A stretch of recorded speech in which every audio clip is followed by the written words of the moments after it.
On September 14, 1944, Mrs. Sweet took her 3-year-old daughter Sylvia to Del Monte Dude Ranch in Nevada. This was the ranch where mostly wealthy people spent their time. The ranch was surrounded by desert, but it was on the fringe of a mountain. Visitors enjoyed a variety of activities such as horse riding, tennis, hiking, and cycling. Mrs. Sylvia was staying at the ranch to establish residence so she could obtain a divorce from her husband. During the afternoon, Sylvia was playing with another kid around a pond behind the hotel.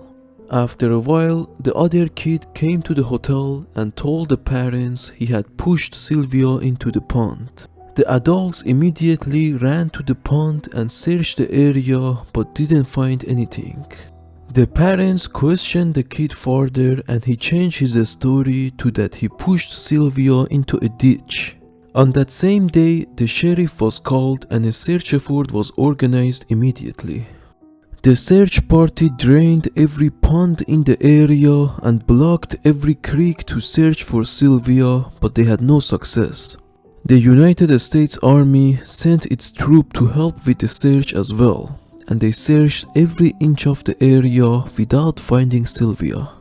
After 1 month of search, the effort was terminated and the sheriff stated he was positive that Sylvia didn't drown. He also stated he was sure she wasn't in any ponds or creeks or any other water sources in the area. Mrs. Sweet offered a reward for anybody who brings Sylvia to her. Sylvia Sweet has never been found.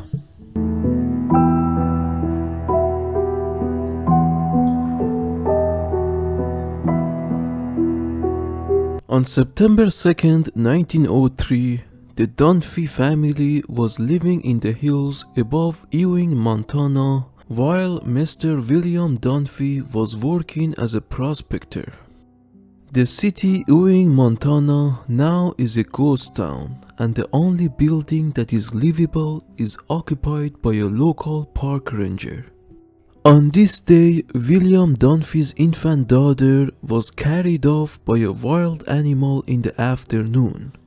There is no information about what type of animal took the girl.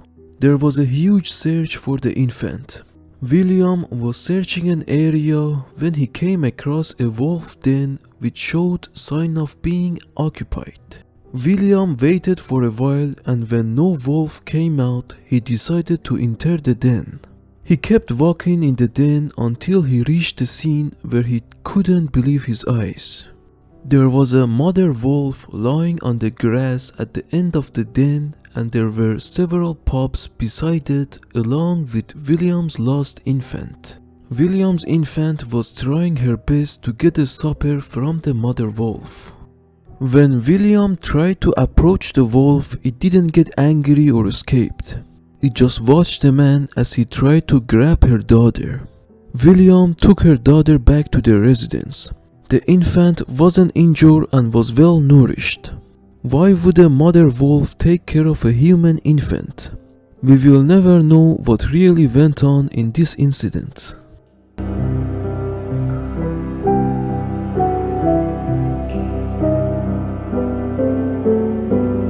John Wolfskill was a wealthy landowner and former California state senator. John had 3 children. One daughter named Edith and 2 sons named Matthew and Nay. When Mr. John passed away, his daughter Edith received $800,000 of her father's inheritance, and this caused some friction with her brothers. Edith used to live with her brother Matthew and their housekeeper near Fairfield, California. The residence is located near Lake Berryessa and Putah Creek. It was claimed in the community that Edith was mentally unstable. She was last seen in the afternoon of July 14, 1959, when she told her housekeeper she was going to go for a walk at her rural Solano County ranch. She never returned from her hike. The sheriff brought bunch of police dogs, but they didn't pick up any scents. There was a rumor that the sheriff traveled to Los Angeles and questioned a former nurse. The contact with the nurse was made after a 10-day search for Edith amounted to nothing. The family put a reward of $5,000 for anybody who bring Edith dead or alive. Edith was part of a prominent and wealthy family, and that's why her disappearance got lots of press and there was pressure on the searching party to find her. About 3 months after Edith went missing, 18 years old Donald Glishoff, a son of local rancher, was walking down a remote dry creek bed when he found the dead body of Edith Wolfskill. She was dressed in man's clothing and was lying face down with the legs dangling over a slight hill. The area they found the body was searched at least 50 times before and they didn't find anything at those times. The sheriff stated there were signs that Edith was murdered, but he didn't go into details. The man's clothing that she was wearing at the time of the finding wasn't hers, and the housekeeper who talked to Edith prior to her going missing confirmed she wasn't wearing those clothes when she left the residence. The sheriff also found a pair of low-heeled shoes close to her body which belonged to Edith. She was wearing those shoes when she left the residence. Edith's body was sent for an autopsy and the pathologist claimed Edith was alive for a week after her disappearance. He also claimed there was no signs of violence on the body and that there was no evidence Edith died because of violence. In a strange turn of events, after the dead body of Edith was found, a sheriff came forward and stated there was a report from a rancher named Charles Stewart that said in the vicinity that the dead body of Edith was found, he saw a woman picking blackberries in the underbush 2 weeks after Edith vanished from her ranch. He said he ran to the woman, but she had vanished by the time he reached her spot.